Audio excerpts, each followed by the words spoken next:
Hey, fitting guy here. Today we're talking hose, and don't you want to know why? I've been getting a lot of questions lately about the application of hose ends to hose because we offer so many different kinds of hoses and numerous different kinds of options for hose ends. We're going to make it very simple and we're going to roll right through it. The first thing you need to understand about Phenix is the way we sell our hose. If your project requires 3 feet of hose, I'll send you 3 feet of hose. If it requires 30, I'll send you 30 feet. You want a 100-foot roll, we'll send you that too. It's all effective pricing, but you only have to buy for what you need on your project. If you're stocking it, you're still getting a good price. The next thing that people ask me all the time is, how do you cut your hose? And there's a lot of different ways out there, and as soon as I address this, I'm probably going to start an argument with somebody, but we've tried a number of different ways, and I've seen some people will tape it up and use a hacksaw. Boy, that seems like work to me. I don't like it because it produces a lot of shavings and dirt and dust on the inside of the hose. Obviously, you're going to clean your hoses before you install them because you're a good hose installer.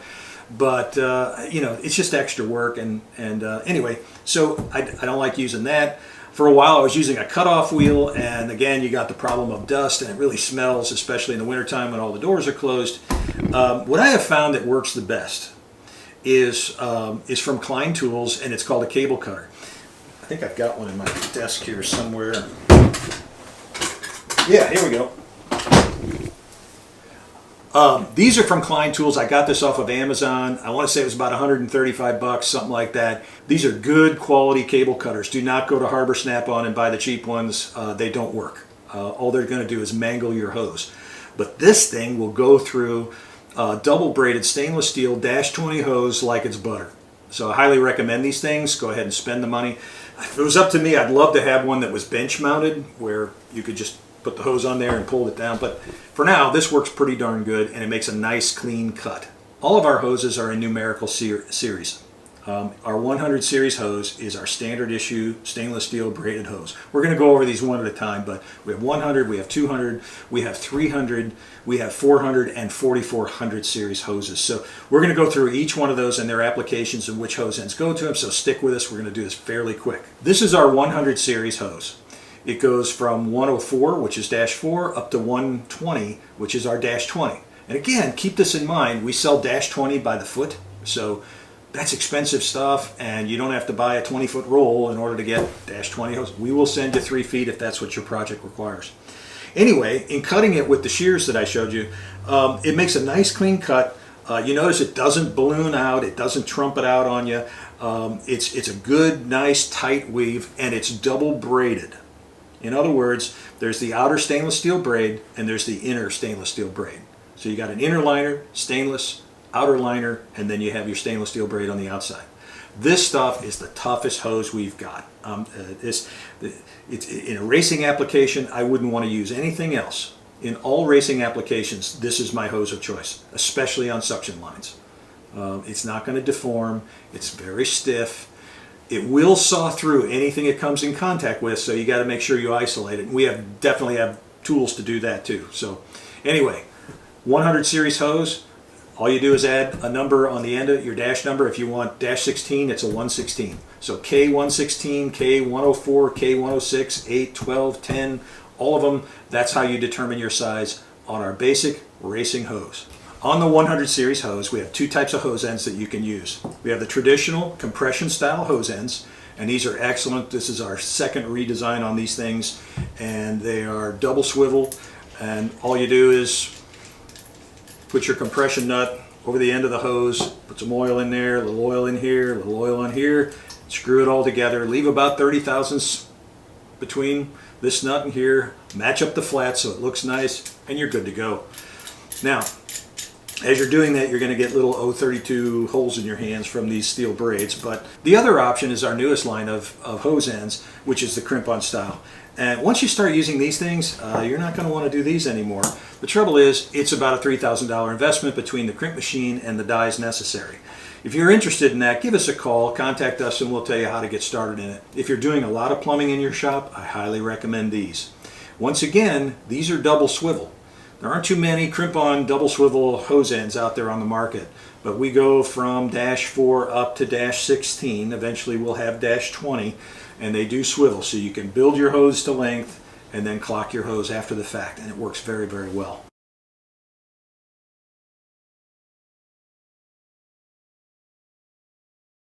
Now for our Series 200 hose. This is our black push lock hose that's used on our push lock hose ends. It is good up to 250 psi, and it goes from -4 all the way up to -12. All of our hose ends, just a little bit of lube and press it in on the end, and you've built yourself a hose. You can clock it a little bit after the fact and get it dialed in to just the way you like it. We also offer crimp bands for these, which some of the sanctioning bodies like to see that on there. Check the catalog or the website for application for this kind of hose. Our K300 series hose is intended for PTFE high pressure applications. They start at -3 and go to 4, 6, 8, and 10. And because of those various sizes, there's all kinds of applications. Obviously, the high pressure side of power steering comes to mind, the brake applications, whether it's -3 or -4. And we have more and more guys who are using it for fuel systems, and it would be bulletproof for that. Right now, we offer hose ends in a variety of different styles, and they come in straights, 45s, and 90s. Eventually, we're going to be adding some of the other things like 180s and 120s and so forth. We have, for this application, there are specialty PTFE hose ends. We have them in aluminum, and these come in the traditional red and blue and in black. And each one of these features the little brass olive on the inside. This one happens to be an aluminum olive, that's just as valid. And we sell the replacement olives, and you put them together by sliding this over your the end of your hose, fitting the olive, and then compressing the whole system together. These are double swivel, so you can clock your hose after the fact. So we have them in aluminum. We have them in zinc plated steel.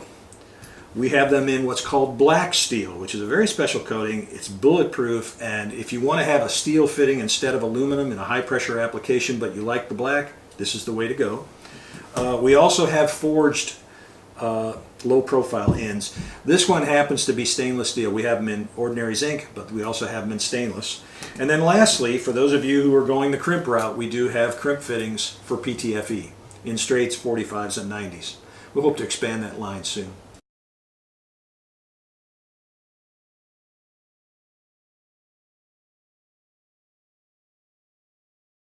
Now for our Series 400 hose. This is the black double braided nylon hose.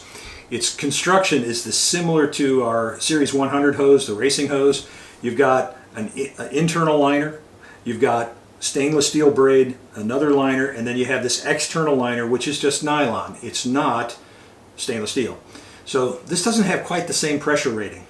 And I, for one, would not use it in a suction application. If this was a scavenge line off a dry sump or something like that, I'd consider something different. I've got guys out there that are using it and they haven't had any problems. It's not what we recommend. Always check the catalog or the website for information about application. And if you're not finding what you're looking for, give me a call, or you can call the main number at Phenix. And if you call in, there's a phone tree. Number 3 is the tech line. On the 400 series, just like the 100 series, there are 2 types of hose ends that work. Our standard issue compression style hose ends and our crimp line. Okay, the last hose that we're going to go over is our K4400 series hose, and this is our top of the line E85 hose. It comes in -6, -8, and -10. This hose has a liner with a trade name that I can't mention, but it rhymes with futon or wonton or something like that. Starts with a V, I think. Anyway, you get the idea. It's tough stuff. You're not going to have any vapor permeation with this hose. Hey, thanks for watching this. I hope it was helpful. If you ever have any questions, don't hesitate to call the fitting guy or call the main number at Phenix and use the phone tree for technical assistance. I believe it's number 3, and you'll get any question answered that you have. So we appreciate your business. Thanks for watching. Remember to comment down below. Remember to hit subscribe, and we'll see you next time on the Fitting Guy.